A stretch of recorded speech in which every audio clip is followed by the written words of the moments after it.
Tatapan Wang Lin menjadi dingin saat dia melambaikan tangannya, dan bendera 1 miliar jiwa muncul di depannya, menyebabkan wajah Liu Mei langsung berubah. Liu Mei menatap bendera jiwa di depannya. Wang Lin, aku sudah tahu kalau kamu memiliki bendera jiwa. Jika kau bersikeras menggunakan bendera jiwa, aku akan menghancurkan altar itu. Butuh beberapa hari untuk memperbaikinya, waktumu akan tertunda, kata Liu Mei dengan tatapan dingin. Apa maumu? Tanya Wang Lin dengan dingin. Aku ingin bertarung denganmu di dalam domain, kata Liu Mei, membentuk segel di tangannya. Segera burung merak raksasa di depannya, mengeluarkan suara melengking yang tajam, membawa tekanan kuat, menyapu sekitarnya. Liu Mei berkata dengan dingin, setiap bulu pada burung merak ini adalah satu ilusi, namun hanya ada 999 dari 1000 yang kubutuhkan. Begitu aku memperoleh ilusi terakhir, domainku akan mencapai tahap akhir transformasi jiwa. Wang Lin, berikan aku ilusi terakhir itu, kata Liu Mei. Wang Lin mengerutkan keningnya, aku akan memberimu ilusi terakhir yang kamu inginkan, dan itu akan menjadi sesuatu yang tidak akan pernah kamu lupakan seumur hidupmu. Kata Wang Lin dengan dingin. Kedua tangannya membentuk segel, menyebabkan langit menjadi gelap dan retakan spasial terbuka saat gulungan muncul, melepaskan banyak kabut hitam tebal yang berkumpul, akhirnya berubah menjadi naga hitam raksasa yang meluncur ke arah burung merak. Burung merak menjerit tajam sebelum mengangkat kepalanya dan membuka ekornya, menyebabkan cahaya 7 warna melesat keluar. Pada saat ini, cahaya lain yang membawa suhu dingin muncul di bawah gulungan kehidupan dan kematian. Tepat ketika naga hitam itu membuka mulutnya ke arah burung merak, namun cahaya 7 warna melesat dan sekejap naga itu terbelah menjadi kabut tipis yang mengelilingi burung merak. Wang Lin menghela napas saat berkata, tidak ada satupun di dunia ini yang bisa lolos dari hidup dan mati, biarkan yang ada terus ada, dan yang hilang menghilang. Burung merak kembali menjerit tajam saat cahaya 7 warna dari ekornya bergabung membentuk pelangi yang menembus langit, dan menyatu dengan lukisan gulungan di langit. Wang Lin, di mana ilusi terakhir itu? Jika kau hanya memiliki kekuatan sebanyak ini, maka aku sangat kecewa padamu. Aku bisa saja menyerangmu ketika aku melihatmu di sekte pemurnian jiwa, tapi kau terlalu lemah saat itu, domainmu belum mencapai kesempurnaan, jadi aku harus menunggu. Meski domainmu kini telah mencapai tahap transformasi jiwa dan menjadi nyata, tapi kau masih sangat lemah. Jika hanya ini yang kau miliki, aku tidak akan bisa menyelesaikan ilusi terakhirku, kata Liu Mei mencibir. Wang Lin melihat gulungan kehidupan dan kematian, dan mengerutkan keningnya saat melihat di dalam lukisan gulungan itu, cahaya 7 warna menjadi lebih pekat dan lukisan itu tidak lagi hanya hitam dan putih, gunung dan laut menjadi sangat nyata, bahkan pepohonan memiliki sedikit warna hijau. Wang Lin, kau bilang biarkan yang ada terus ada, dan yang hilang seharusnya menghilang, tapi apa hatimu benar-benar berpikir begitu? Selain itu, aku tidak menyangka domainmu memiliki kelemahan sebesar itu. Pantas saja kamu tidak ingin menyerang dengan domainmu, jadi seperti itu, kata Liu Mei mencibir, suaranya dipenuhi dengan rasa kecewa yang mendalam. Tatapan Wang Lin menjadi dingin, dia melambaikan tangannya dan kabut merah terbang keluar dari tangannya, dan masuk ke dalam gulungan reinkarnasi itu. Wang Lin berkata dengan dingin, apa yang seharusnya menghilang akan menghilang dengan sendirinya, tapi jika sesuatu yang seharusnya ada menghilang, maka aku pasti tidak akan setuju. Liu Mei, aku akan memberimu ilusi terakhirmu. Pada saat ini, sebuah titik merah muncul pada gulungan reinkarnasi dan berubah menjadi sosok wanita cantik. Leluhur ketiga klan abadi berinkarnasi menjadi seorang kultivator dan memperoleh domainnya sendiri, tapi ketika dia kembali ke klan abadi, dia melepaskan kultivasinya dan membiarkan jiwa asalnya hancur, namun, domainnya sangat keras kepala, dan tidak hilang. Wang Lin menangkapnya, lalu penyimpanannya. Inilah senjata pamungkas Wang Lin yang sebenarnya untuk melawan Liu Mei. Wang Lin sudah memikirkan rencana ini sebelum Zhou Wutai menyerahkan giok informasi tentang domain Liu Mei. Jika Liu Mei tidak menyerah, maka dia akan menggunakannya tanpa ragu-ragu. Untuk menghancurkan domain ilusi kejam yang didasarkan pada tidak adanya emosi, maka harus menggunakan nafsu untuk menciptakan emosi. Suara renyah yang memikat tiba-tiba terdengar saat sosok Meiji yang cantik penuh pesona muncul di dalam gulungan itu dan berkata dengan cara yang menggoda. Betapa kejamnya hatimu yang telah menjebakku begitu lama dan hanya melepaskanku saat kau membutuhkanku, Wang Lin. Apakah hatimu benar-benar terbuat dari batu? Suara ini mampu membuat Wang Lin terkesima, dan dia butuh beberapa saat untuk pulih. Liu Mei di sisi lain juga nampak terkejut, suara yang mengandung aura pesona itu mampu mempengaruhi jiwanya. Apa ini? Gumam Liu Mei terkejut. Wang Lin dengan dingin berkata, domain reinkarnasi. Segera gulungan di langit tiba-tiba tertutup dengan keras. Saat gulungan itu tertutup, cahaya pelangi hancur dan cahaya 7 warna keluar dari gulungan itu. Gulungan itu tiba-tiba bergetar dan terbuka lagi, tapi kali ini tidak ada gunung atau laut di dalam gulungan itu, hanya sosok Meiji yang cantik. Matanya dipenuhi nafsu saat dia tersenyum dan melompat keluar dari gulungan sebelum berubah menjadi kabut darah yang melesat ke arah burung merak raksasa di atas Liu Mei. Burung merak itu memperlihatkan sedikit keraguan di matanya. Keraguan ini datang dari hati Liu Mei. Keraguan semacam ini sangat jarang muncul di hatinya. Wang Lin bertanya dengan tenang, Liu Mei, apakah kamu menginginkan ilusi terakhir? Keraguan itu menghilang dari mata burung merak itu. Saat suara Liu Mei terdengar, Wang Lin, kau benar-benar hina. Saat suara Liu Mei terdengar, tubuh Meiji berubah menjadi 2 kabut darah tepat di atas burung merak dan memasuki matanya, menyebabkan tubuh burung merak itu mulai mengeluarkan kabut darah dan hancur menjadi bintik-bintik cahaya, menampakkan Liu Mei yang tengah duduk dengan indah di altar. Rona kemerahan muncul di pipinya, membuat wajahnya semakin cantik dan memikat. Tatapan Wang Lin nampak dingin, dia tidak peduli apakah Meiji berhasil mengambil alih tubuh Liu Mei, atau Liu Mei dapat menyelesaikan ilusi terakhirnya. Tidak ada dendam yang mendalam di antara mereka. Jika bukan karena Liu Mei yang terus mencari masalah, dia mungkin tidak akan menggunakan Meiji. Meskipun hal itu memenuhi permintaan Liu Mei, namun seperti yang dikatakan Liu Mei, menggunakan domain nafsu untuk menghancurkan domainnya yang kejam adalah hal yang terlalu tercela. Namun Wang Lin tidak peduli dan mulai melangkah memasuki altar untuk masuk ke bagian dalam makam. Tujuan pertamanya adalah menemukan makam Suzaku generasi pertama. Akan sangat bagus jika dia bisa mendapatkan kembali kepingan jiwanya di sana, tapi jika tidak ada di sana, dia akan mencari Raja Altar untuk mendapatkan kembali kepingan jiwanya. Setelah mendapatkan kepingan jiwanya, dia tidak akan peduli dengan masalah di planet Suzaku, dan pergi meninggalkan semua kekacauan ini. Selain itu, dalam beberapa tahun terakhir ini, Wang Lin merasa bahwa Tuo Shen dari negeri para dewa kuno akan segera bebas. Ia tidak memiliki peluang sedikit pun untuk melawan Tuo Shen. Pada saat ini, di sisi timur benua Suzaku, di daerah yang ditutupi oleh awan hitam, nampak beberapa sosok sedang duduk bersila. Mereka adalah leluhur pertama klan abadi, Yun Kezi, leluhur ketiga Meiji, dan roh leluhur berdaun 10. Dan Rahut Duli Tahi, mereka nampak bergerak, dan di antaranya ada tengkorak.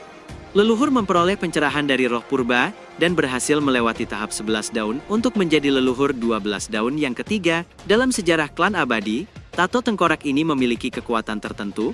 Jika kita semua bekerja sama, kita seharusnya dapat menggunakannya untuk mengirim salah satu dari kita ke dalam, kata Yung Keiji.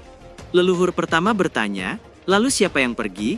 Leluhur ketiga Meiji sedikit mengernyit, akan lebih baik jika leluhur pertama yang pergi, tapi tubuhmu terkubur jauh di dalam makam abadi. Jika kau pergi dengan jiwa bertatomu, kami tidak tahu apakah makam Suzaku akan mempengaruhimu atau tidak. Bagaimana kalau... Kata Meiji tiba-tiba berhenti bicara dan berdiri, tatapannya tertuju ke arah makam Suzaku dan bergumam dengan dingin, domain kecilku itu sedang mencoba menguasai tubuh. Bagaimana mungkin aku membiarkannya melakukan apa yang dia inginkan? Yun Keiji sedikit terkejut dan bertanya, apakah itu domain nafsumu? Benar, jika dia berhasil menguasainya, dia pasti akan mengambil sebagian kekuatanku. Bagaimana aku bisa membiarkannya berhasil? Domain itu terpisah dariku, dan ditemukan oleh seorang kultivator muda. Aku yakin kultivator itu masih ada di dalam makam Suzaku, kata Meiji. Setelah mengatakan itu, Meiji menunjuk ke dahinya, dan tanaman di dahinya mulai bergerak. Sebuah tato keluar dari tanaman dan menghilang di udara. Sementara itu, di makam Suzaku, Wang Lin berjalan ke altar dan mengaktifkannya.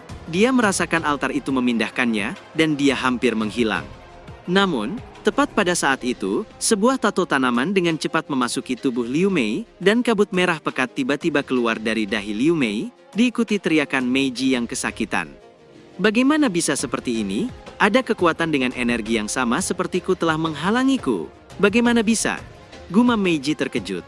Setelah dia memasuki tubuh Liu Mei dan menghancurkan domainnya, dia tiba-tiba merasakan sakit di jiwanya. Rasa sakit ini menyebabkan dia kehilangan semua kekuatannya dan membuatnya merasa sangat lemah. Akibatnya, domain Liu Mei mendapat serangan balik dan dia dipaksa keluar.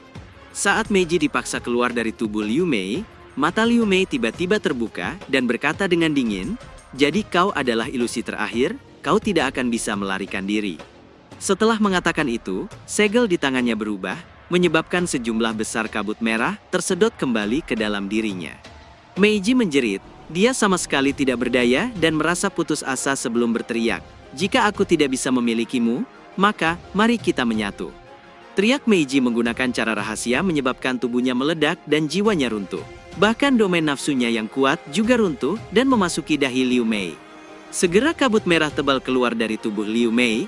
Pada saat ini, tubuh Liu Mei nampak semakin indah, yang akan memikat hampir semua pria. Wang Lin tidak punya cukup waktu untuk berteleportasi sebelum kabut merah menyebar ke segala arah. Dia mundur dengan cepat dan menciptakan hembusan angin yang dipenuhi energi spiritual surgawi untuk melindunginya. Namun meskipun ia mundur sangat cepat, kabut merah itu sama sekali tidak terpengaruh oleh hembusan angin, sehingga cepat menyebar, dan sebagian kabut merah masih memasuki tubuhnya. Wang Lin segera melepaskan energi spiritual surgawi dan mendorong sebagian kabut merah keluar dari tubuhnya. Ekspresi Wang Lin nampak muram saat dia terus mundur, hingga akhirnya bisa menghindari kabut merah muda itu. Kabut merah muda itu terbentuk dari domain, itulah sebabnya angin tidak berpengaruh padanya. Pikir Wang Lin dengan ekspresi gelap saat dia melihat kabut merah yang menutupi lembah. Sosok Liu Mei yang sangat memikat perlahan muncul dari dalam kabut merah. Kulitnya yang awalnya putih halus, kini menunjukkan semburat kemerahan. Matanya terkadang menampakkan antara tatapan bengis dan tatapan penuh nafsu. Ekspresi wajahnya tampak seperti dia sedang mengalami perjuangan yang menyakitkan. Pada saat ini, kekejaman di mata Liu Mei menghilang dan digantikan nafsu yang memenuhi matanya. Dia tersenyum indah saat dia mengangkat tangannya dan menunjuk ke udara. Semua kabut merah di sekitarnya tiba-tiba keluar ke segala arah dan dengan cepat menyebar saat membawa kekuatan misterius. Dalam sekejap, hutan dan pegunungan di sekitarnya berubah menjadi dunia merah. Wang Lin saat ini tidak jauh dari Liu Mei, mereka berada di tengah kabut merah. Ketika Wang Lin mundur sebelumnya, kabut merah telah memasuki tubuhnya. Wang Lin kehilangan kendali, untuk pertama kalinya, nafsu menguasai dirinya. Domain 1000 ilusi kejam sudah berada di tahap tengah transformasi jiwa. Ini sebenarnya hanya 999 ilusi, dan masing-masing mewakili kehidupan yang pernah dijalani Liu Mei. Dia hanya membutuhkan satu lagi agar domainnya mencapai tahap akhir transformasi jiwa. Setelah mencapai tahap akhir, dia hanya membutuhkan cukup banyak batu giok surgawi dan mengikuti ujian hidup dan mati untuk mencapai tahap Ascendan. Kemunculan Meiji merupakan ujian berat bagi Liu Mei. Tanpa campur tangan leluhur ketiga Meiji, Liu Mei kemungkinan besar akan dirasuki dan menjadi boneka yang hanya tahu cara menikmati kenikmatan sensual. Bantuan tak disengaja dari leluhur ketiga telah memaksa Meiji runtuh dan menyatu dengan Liu Mei, menyebabkan domain nafsu Meiji menjadi ilusi ke-1000 Liu Mei. Domainnya saat ini jauh di atas domain hidup dan mati Wang Lin, yang hanya berada pada tahap awal transformasi jiwa, jadi Wang Lin jelas tidak bisa menahannya.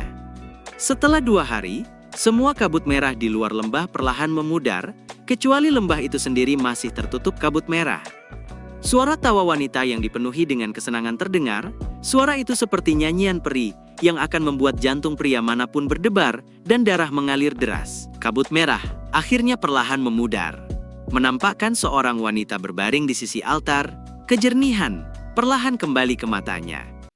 Sesaat kemudian, dia perlahan berdiri dan sedikit mengernyit saat memandangi bintik-bintik merah di altar dan mulai merenung. Aku tidak percaya bahwa ilusi terakhir adalah nafsu. Domain 1000 ilusi kejamku telah berubah menjadi domain 1000 ilusi nafsu. Liu Mei melihat ke kejauhan dan menghela napas getir. Dia memiliki perasaan yang sangat rumit di hatinya, dan tiba-tiba merasa tersesat. Semua yang baru saja terjadi antara dirinya dan Wang Lin benar-benar di luar dugaannya. Sementara itu, Wang Lin muncul di tanah kosong di bagian dalam makam Suzaku. Dia menatap ke langit dengan ekspresi yang sangat rumit. Saat dikelilingi kabut merah, dia merasa seperti sedang bermimpi. Dia terbangun dan melihat Liu Mei di bawahnya. Hatinya merasakan sakit saat teringat Limuan. Aku masih punya banyak hal yang harus dilakukan. Aku harus mengesampingkan masalah dengan Liu Mei untuk saat ini. Memikirkannya tidak ada gunanya. Pikir Wang Lin menyentuh dahinya dan menghilang ke dalam manik. Dia melihat jiwa baru Limuan perlahan pulih di dalam Manik. Suatu hari nanti Limuan akan terbangun. Wang Lin merenung sebentar lalu menghilang dari Manik dan terbang ke bagian dalam makam Suzaku. Indra spiritualnya menyebar dan menyapu tempat itu. Ia merasakan banyak sosok jiwa yang kuat. Sosok jiwa itu segera melepaskan aura penuh mereka ketika mereka melihat Wang Lin. Wang Lin sedikit terkejut. Sosok makhluk ini adalah sosok hidup yang terbuat dari kepingan jiwa dan jauh lebih kuat daripada yang ada di luar. Wang Lin kemudian memilih arah lain dan segera terbang ke arah itu untuk menemukan gunung yang menjadi pusat tempat itu. Dia tahu tidak banyak waktu lagi. Jika kristal planet kultivasi hancur, dia harus menggunakan cara yang diberikan Situnan. Tidak ada satupun Suzaku yang dapat mengambil kembali kepingan jiwa mereka. Hanya setelah melampaui Askendan, bagian jiwanya dapat diambil kembali dengan aman. Di beberapa planet kultivasi yang lebih kuat, seperti yang dikuasai oleh negara kultivasi peringkat 7 atau 8, ada sekte yang cukup kuat untuk menandingi kristal planet kultivasi peringkat 6. Sekte-sekte ini telah menemukan cara untuk menghindari kristal planet kultivasi. Pada saat ini, jauh di angkasa, di sebuah planet besar, banyak cahaya pedang terbang melintasi langit. Orang-orang ini tidak bertarung, tapi bergegas ke suatu tempat. Planet itu terlalu besar, ukurannya puluhan kali lipat dari planet Suzaku. Dengan planet sebesar ini, sudah sewajarnya jika jumlah manusia di sana lebih banyak. Planet terbesar, yang berada di pusat, adalah planet Tianyun. 5 planet yang lebih kecil berada di bawah kendali planet Tianyun, yang merupakan planet peringkat 7. Sedangkan untuk planet yang lebih kecil, mereka adalah planet pribadi dari para kultivator yang sangat kuat. Kecuali mereka diundang secara pribadi, tidak ada seorang pun dapat memasukinya. Ada banyak sekte di planet Tianyun. Yang paling menonjol adalah Sekte Takdir Surgawi. Sekte Takdir Surgawi mengatakan bahwa segala sesuatu dalam hidup bergantung pada takdir, segala sesuatu telah ditetapkan, jadi seseorang tidak dapat memaksanya dan tidak dapat menghindarinya. Orang yang menetapkan ketetapan ini adalah kultivator kuat yang dihormati, bergelar yang maha melihat, bernama Tian Yunzi. Pada saat ini, Tian Yunzi membuka matanya. Saat ini dia berada di pagoda takdir surgawi, kedua matanya memancarkan cahaya misterius, dan dia bergumam. Ketika aku mengunjungi seorang teman lama, aku melewati sebuah planet kultivasi yang setengah terbuang, dan bertemu dengan seorang anak muda. Anak ini mampu memahami domain siklus reinkarnasi, dan berusaha mencapai tahap pembentukan jiwa. Tidak banyak orang yang dapat melakukan ini, jadi ketika aku melihat bahwa kultivasinya kurang, aku memberinya petunjuk dan berkata bahwa aku akan menerimanya sebagai murid kehormatanku selama 100 tahun. Hari ini aku tiba-tiba punya firasat, aku percaya bahwa anak ini akan segera tiba di sini. Aku tidak tahu tingkat kultivasi apa yang dia miliki saat ini, tapi jika tingkat kultivasinya berada pada tahap akhir pembentukan jiwa, aku akan kecewa, gumam Tian Yunzi, lalu memejamkan matanya.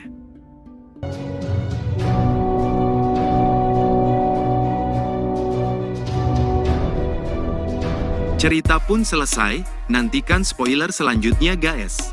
Buat yang belum subrek, dibantu subrek yuk guys, biar jalan terus spoilernya. Buat yang udah subrek mudahan dilancarkan rezekinya. See you and ciao.